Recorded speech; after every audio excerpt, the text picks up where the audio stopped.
안녕하세요. 반갑습니다. 타점을 읽어준 남자 다익남 시문입니다. 자, 최근 기사 보면 로빈후드가 지원되는 암호화폐 XLM 추가 이렇게 나왔습니다. 자, 로빈후드는 이제 여러분 잘 아실 거예요. 비트코인이나 뭐 이더리움 전부 다 뭐 지원을 하죠. 암호화폐 관련해서 지원을 하는 그런 흐름을 굉장히 많이 가지고 있습니다. 자, 그렇기 때문에 이것은 단지 이렇게 해석하시면 될 것 같아요. 리플이, 그러니까 XRP가 앞으로 결제 시스템이라든지 이런 부분을 점차 확대해 나가고 있는 하나의 과정이다. 이 정도만 보시면 되겠습니다. 자, 오늘의 영상에서는 이런 이야기를 해볼 겁니다. 크리스 라센이 지금 해리스를 지원한 것 때문에 여러 가지로 내부적으로 문제가 좀 발생이 되고 있습니다. 자, 그래서 이런 부분 어떻게 앞으로 진행이 될 것인지 그런 부분 살펴보도록 하고요. 그 다음에 갈링하우스가 ETF 관련해서 이야기를 했습니다.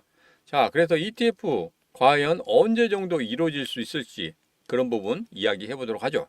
자, 그리고 리플이 최근에 법원으로부터 요구사항을 받았다고 합니다. 11월 1일까지 제출해라, 이런 부분 과연 어떤 것인지 이런 부분까지 자세하게 여러분들과 같이 이야기해 보도록 하죠. 자, 오늘도 리플 힘차게 시작해 보도록 하겠습니다. 자, 리플 가자. 자, 크리스 라센이 최근에 해리스에게 선거 자금을 지원을 했죠. 자, 그러므로 인해서 이게 내부적으로 여러 가지 문제가 나왔습니다. 자, 크리스 라센 같은 경우에는 해리스에게 지원을 하고 리플의 시에로 같은 경우에는 트럼프에게 지원을 했다. 자, 이게 같은 곳에 지원을 해도 될까 말까인데 이렇게 나누어서 지원하는 이유가 뭐냐? 자, 제가 지난 영상에서 이런 말씀 드렸죠. 이거 양다리다. 왜? 누가 대통령이 될지 모르는 이런 박빙의 상황에서 만약에 트럼프가 된다고 하면 리플 거기에 역풍을 맞을 수도 있고, 해리스가 된다고 해서 우리가 트럼프를 지원했다고 하면 해리스로부터 역풍을 맞을 수 있다. 자, 그렇기 때문에 이거에 대해서는 양다리를 걸치고 있다. 나중에 누가 되든지 간에 우리 리플에게 긍정적인 신호를 보낼 수 있도록 만들겠다, 이겁니다. 자, 그리고 리플 CEO 브래드 갈링하우스 같은 경우에는 지금 어떻게 하고 있습니까? 상하원 의원 케어하고 있죠. 이쪽에 선거 자금을 지원하고 있습니다. 자, 이런 모습을 볼 때 전체적으로 정치적인 어느 입김을 강화시키는 그런 흐름을 보이고 있다. 그렇게 만들려고 하고 있다. 제가 지난 영상에서 이렇게 말씀드렸습니다. 물론 이 내부적인 그런 부분까지는 제가 정확히 알 수는 없지만 분명히 겉으로 드러난 것만 보더라도 정치적인 입김을 강화시키고 누가 대통령이 되든지 간에 리플에게 긍정적인 신호를 보낼 수 있도록 만들기 위한 그런 흐름이었다. 제가 이렇게 썰을 풀어드렸죠. 자, 거기에 대한 기사가 나왔습니다. 자, 그는 리플이 조직적으로 양당한 교류를 유지하고 있으며 당파에 관계없이 암호화폐 정책을 옹호한다고 밝혔습니다. 갈링하우스는 암호화폐 규제에 대한 현 행정부의 입장을 지적하며 회사가 정치적 결과와 관계없이 블록체인 혁신을 촉진하는 정책을 추진하는 것을 목표로 한다고 밝혔습니다. 이 내용을 보면 이렇습니다. 자, 우리가 원하는 것은 정치적으로 어떤 목표가 있는 게 아니고 암호화폐 관련해서 분명히 발전을 시키기 위한 것이다. 그렇기 때문에 여기에 대해서 누구를 지원하는 것에 대해서는 나는 전혀 이야기를 하지 않겠다. 그러나 전략적으로 무언가를 우리는 하고 있다. 이런 기사가 나왔다는 거예요. 그래서 제가 말씀드린 이 썰 그대로 가고 있다는 겁니다. 자, 여러분은 어떻게 생각하십니까? 지금 리플은 이렇게 움직이는 것이 분명히 리플만 아니라 암호화폐 시장 전반적으로 영향을 끼칠 수 있도록 정치적인 입김을 확대하고 있다. 이렇게 생각하시면 구독, 좋아요, 알림 설정 한번 부탁드리도록 하겠습니다. 자, 최근에 리플 CEO 브래드 갈링하우스가 XRP ETF는 승인이 불가피하다 이런 이야기를 했습니다. 자, 그런데 언제 시기에 대해서는 이야기하지 않고 앞으로 XRP가 ETF 관련해서 승인이 이루어질 것이고 우리는 거기에 대해서 지원을 강화할 것이다 이런 이야기를 했는데 제가 지난 영상에서 이런 말씀 드렸었죠. 우리 리플이 상승할 수 있는 5가지 이유 플러스 한 가지 총 6가지인데 그 중에 ETF는 조금 밀어놓는다. 왜 그러냐면 지금 SEC와 항소가 진행되고 있고 그러므로 인해서 SEC가 승인을 해준다? 절대 해주지 않을 거란 말이에요. 그죠? 그러면 ETF 같은 경우에는 아주 뒤쪽으로 밀려날 것이다. 자, 그렇지만 여기에서 봐야 될 거예요. 대통령 선거 이후에 누가 되느냐에 따라서 달라질 수는 있겠지만 ETF 관련해서는 분명히 2025년도에는 이루어질 수 있을 것이다. 왜? SEC 지금 위원장 같은 경우에 이번에 게리 겐슬러가 밀려나고 난 다음에는 암호화폐 관련해서 긍정적인 사람들이 지금 후보로 나서고 있다는 겁니다. 자, 그렇다고 하면 ETF 승인이 늦겠습니까? 제일 먼저 빨리 될 수 있는 게 저는 XRP라고 생각합니다. 우리 리플이 그렇게 ETF가 빨리 될 수 있다고 생각하기 때문에 다른 암호화폐보다는 분명히 긍정적인 흐름을 가지고 있고 세계적으로 굉장히 많이 사용을 하고 있기 때문에 당연히 이루어져야 된다. 저는 이렇게 생각하거든요. 자, 그래서 XRP ETF 같은 경우에는 분명히 2025년도에는 연내에 이루어지지 않을까. 저는 이렇게 예상하고 있습니다. 자, 지속적으로 저와 함께 이 ETF 관련해서 확인하고 싶다. 과연 너의 생각이 맞는지, 그리고 중간중간에 이런 ETF 관련해서 썰을 푼다고 하는데 그런 썰도 한번 들어보고 싶다 하시는 분들은 구독, 좋아요, 알림 설정 한번 부탁드리도록 하겠습니다. 자, 브래드 갈링하우스가 화가 나는 일이 있었죠. 시티은행이 브래드 갈링하우스 계좌를 해지 처리를 한다고 합니다.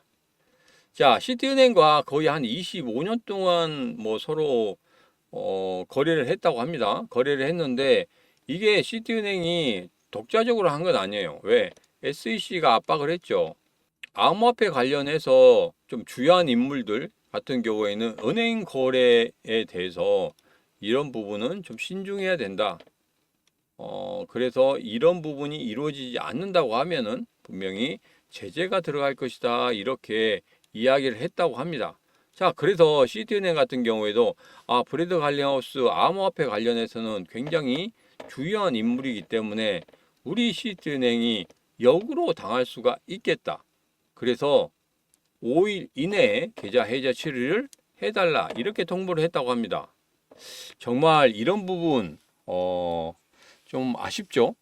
이런 부분에 대해서는 차후에 제가 이야기를 한번 해보도록 하겠습니다. 여기서 이야기를 하다가는 너무 깊은 이야기가 나올 것 같아서 이 정도로 하고 다음 시간에 조금 더 깊이 이야기해 보도록 하겠습니다. 자, XRP 관련해서 지금 리플이 지금 항소를 했습니다. 항소를 했는데 여기에서 10월 18일에 제출해야 하는 필수적인 변호사 승인 및 출석 통지서를 제출하지 않았다고 합니다.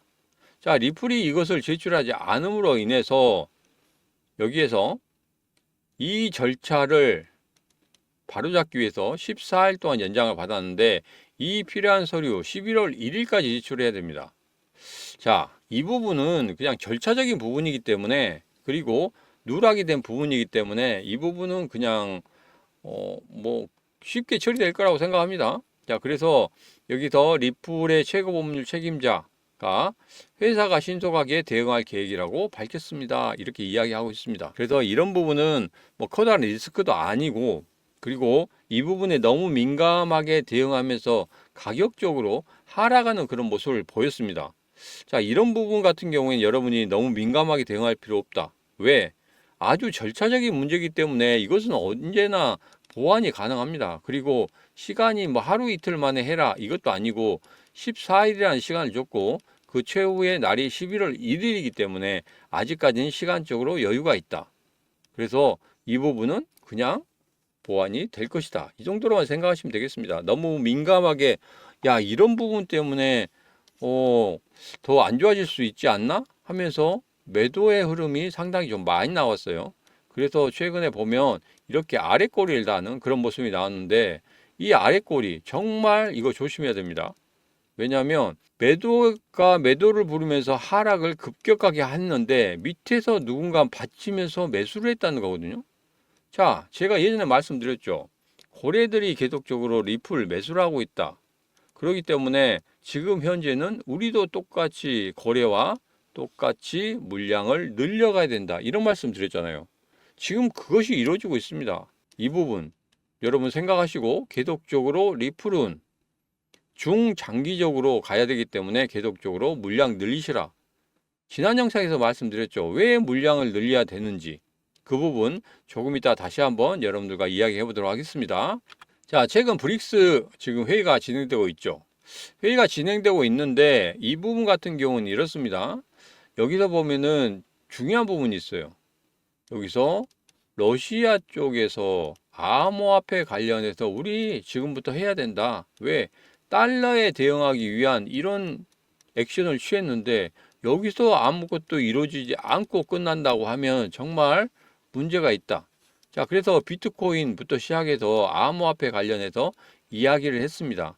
자, 그러면 암호화폐 관련해서 제가 말씀드렸죠. 결제 시스템 같은 경우에는 우리 XRP를 사용하게 될 것이다. 이렇게 사용이 된다고 하면은 우리 XRP가 이제까지 보지 못한 그 가격대까지 상승할 수 있는 그런 흐름을 가질 수가 있다. 자, 그래서 앞서 말씀드린 대로 왜 물량을 늘려가야 되는지 이 부분에 대해서 이것 때문에 말씀드린 거예요. 상승의 5가지 요건 점차 나타나고 있지 않습니까? 제가 여러분들에게 정리를 해드렸죠. 지난 영상에서 5가지를 정리해드렸는데 이 부분 계속적으로 기사화되고 있고 그리고 그게 수면 위로 나오고 있습니다. 자, 이런 수면 위로 나오는 이런 현상들을 봤을 때 분명히 이게 전부 다 이루어질 거라고 생각하고 있습니다. 자, 그러면 지금 항소라는 부분 때문에 계속적으로 눌리고는 있지만 여기에서는 밑에 쪽에서 계속적으로 고래들이 매수한다고 하면은 우리들의 입장은 어떻겠습니까? 가격이 지금 움직이고 있지 않기 때문에 너무 답답하죠. 그 답답함. 남들 같은 경우에는 막 급등하는 그런 흐름도 있었습니다. 최근에 뭐 빅타임이라든지 이런 애들 같은 경우에 거의 뭐 단기간에 40%에서 50% 가까이 오르고 그리고 수위 같은 경우에도 한 달 만에 100% 이상 190%까지 올라가는 그런 흐름을 보였는데 이 리플 같은 경우에는 전혀 오르고 있지 않다는 거예요. 그러다 보니까 너무 답답하실 겁니다. 자, 그렇지만 제가 말씀드린 상승의 5가지 이유 이게 본격적으로 나타난다고 하면은 이제까지 보지 못한 그런 가격까지 볼 수 있다. 자, 그래서 2020년도와 계속 비교를 해드리는 겁니다. 너무 지겨우실 것 같아서 오늘은 2020년도와 지금 현재의 흐름 여러분들에게 오늘만은 쉬고 말씀을 안 드리겠습니다. 지난 영상에서 말씀드린 거 다시 한번 여러분 기억하실 거라고 생각하고 다음 주제로 넘어가도록 하겠습니다. 자, 최근에 우리 리플 같은 경우에는 많이 하락을 했었죠. 10월 초에 급락을 하는 그런 모습을 보였습니다. 자, 그렇지만 아래쪽에서 이렇게 전체적인 상승 쪽으로 가는 그런 흐름을 보였다는 거예요. 자, 그런데 최근에 이런 흐름, 이 박스권의 흐름 중에서 아래쪽으로 빠지는 흐름이 있었습니다. 무엇 때문에 그랬습니까? 바로 항소라는 그 부분 때문에 그랬죠. 자, 그래서 제가 이런 말씀 드렸습니다.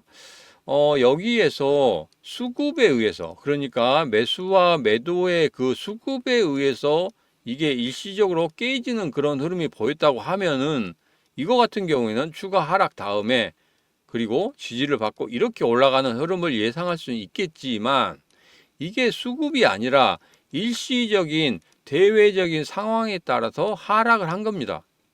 그죠? 그렇기 때문에 이 부분이 추가적인 하락은 나오지 않을 것이다. 예전에 2020년도 이거 비교 안 하려고 했는데 차트상도 마찬가지예요. 41% 마이너스 41% 하락하고 난 이후에 여기에서 그대로 횡보를 했다는 거예요. 그런 다음에 39일 횡보를 하고 박스권에서 움직이다가 급등하는 그런 흐름을 가졌습니다. 무려 7배 상승을 했죠. 이때도 하락할 때 뭐 때문에 그랬습니까? 수급이 아니라 소송이라는 대외적인 상황 때문에 그랬다는 거예요. 자, 그래서 대외적인 상황 때문에 그런 상황이기 때문에 이게 추가적으로 이렇게 급락하는 그런 흐름은 나오지 않을 것이다. 2020년도에도 똑같이 이렇게 나왔는데 2024년도에는 갑자기 여기서 어떤 이유 때문에 급락을 한다는 이야기인지 저는 이해를 할 수가 없습니다. 자, 그래서 이 차트 한번 여러분에게 보여드린 이유는 바로 그 이유예요. 제가 말씀드린 거 뭐라고 말씀드렸냐면 지난 8월 5일과 9월 6일의 저점, 이 저점이 정말 중요하다는 말씀드렸습니다. 마지막 보루가 8월 5일이라고 말씀드렸어요. 왜? 여기에서 뚫고 올라갈 때, 이전에 뚫고 올라갈 때 여기서 장대 양봉을 만들어냈거든요. 여기에 있던 시가, 이 시가를 전혀 깨지 않는 8월 5일의 흐름을 봤기 때문에 그렇습니다. 자, 그렇다고 하면 이 저점에서 왜 여기를 깨지 않았을까? 바로 고래들의 매수 단가가 될 수 있다는 겁니다. 거의 이쪽에서 많이 모여 있다는 거예요. 자, 그렇기 때문에 8월 5일의 이 저점은 정말 중요한 저점이고 이 저점이 만약에 깨진다고 하면 전체적인 흐름은 완전히 무너질 것이다. 그러면 저 리플 사라는 이런 이야기 안 합니다. 그러나 8월 5일 잘 지켜주고 있고 그 다음에 이 9월 6일의 이 저점 지금 보면 계속적으로 지켜주고 있단 말이에요. 그래서 8월 5일의 저점 이후에 9월 6일의 저점까지 한 단계 업그레이드 시켜 놓고 여기서 계속적으로 받치고 있다는 겁니다. 그래서 그 가격이 690원이라는 소리예요. 그래서 단기적으로 690원이 깨진다고 하면은 저 리플 사라고 말 안 합니다. 그렇지만 지금 현재 계속적으로 700원대에 계속 있지 않습니까? 그건 뭡니까? 그리고 여기서 단기적인 박스권을 만들어 놓고 난 다음에 저점 계속 올렸어요. 그러다가 다시 한번 박스권 올려놓죠. 자, 이렇게 가겠다는 겁니다. 박스권에 있다가 한 단계 점핑을 시키고 또 박스권에 있다가 한 단계 점핑을 시키고 이런 식으로 올라가겠다는 소리거든요. 자, 이런 식으로 올라가게 되면 여기에 있는 장대 음봉 이 시가를 그냥 돌파하는 그런 흐름을 보일 것이다. 자, 이 물량들이 만만치 않아요. 그래서 이 물량을 제대로만 이런 식으로 받아낸다고 하면은 제가 말씀드린 대로 전고점을 그냥 돌파하는 급등의 흐름이 나올 수도 있다. 왜? 비트코인 4차 반감기에 대한 분명히 흐름이 있을 것이다. 그런 흐름. 3차 반감기 때 4배 정도 올랐기 때문에 4차 반감기 때도 뭐 4배 오르지 못하라는 말은 없지 않습니까? 그래서 아주 초기 때 보면은 거의 3.250원까지도 갈 수 있다. 저는 이렇게 생각하고 있거든요. 자, 그래서 리플도 마찬가지 2020년도에 7배 올랐기 때문에 지금의 이런 상황에서 분명히 10배 이상도 오를 수 있다. 왜? 스테이블 코인이라든지 ETF라든지 이런 부분 결제 시스템이 확대가 되고 있죠. 두바이, 브라질, 인도 그리고 유럽 쪽에서 굉장히 커지고 있기 때문에 그런 부분을 생각하고 2025년 1월 달에는 일본에서 XRP 은행에서 100% 사용한다고 그러지 않습니까? 자, 물론 지금 현재 70% 정도 사용하고 있지만 앞으로 100% 사용한다고 하면은 이거 그 시너지 효과는 굉장히 커질 수밖에 없다. 일본과 거래하는 모든 국가들, 그런 국가들에서 XRP를 사용하지 않겠습니까? 다 사용할 수밖에 없다는 거예요. 그러면 일본을 중심으로 해서 굉장히 커지는 그런 흐름을 나타낼 수 있다는 겁니다. 자, 제 생각 여기까지입니다. 제 생각이 동의하신다 생각하시면 구독, 좋아요, 알림 설정 한번 부탁드리도록 하겠습니다. 자, 시문의 경제TV가 이제 개인 채널이 1000명을 육박하고 있습니다. 자, 제가 1000명이 된다고 하면 여러분들에게 큰 이벤트를 하나 한다고 했죠. 자, 그래서 지금 이 이벤트를 준비를 했습니다. 자, 예스24에서 팔고 있는 책입니다. 비트코인으로 돈을 복사하라. 자, 비트코인 이외에 모든 암호화폐 어떻게 해야 되는지 그 부분에 대해서 이야기를 하고 있는 책입니다. 정말 여러분들에게 도움이 많이 되실 거라고 생각하고 아주 기초적인 것부터 시작해서 아주 기본적인 거 그리고 꼭 지켜야 되는 그런 부분 그리고 여기 보면 전업 투자자를 쓰는 그 투자 공식까지 전체적으로 망라가 되어 있어요. 자, 예스24에서는 18,900원이 정가입니다.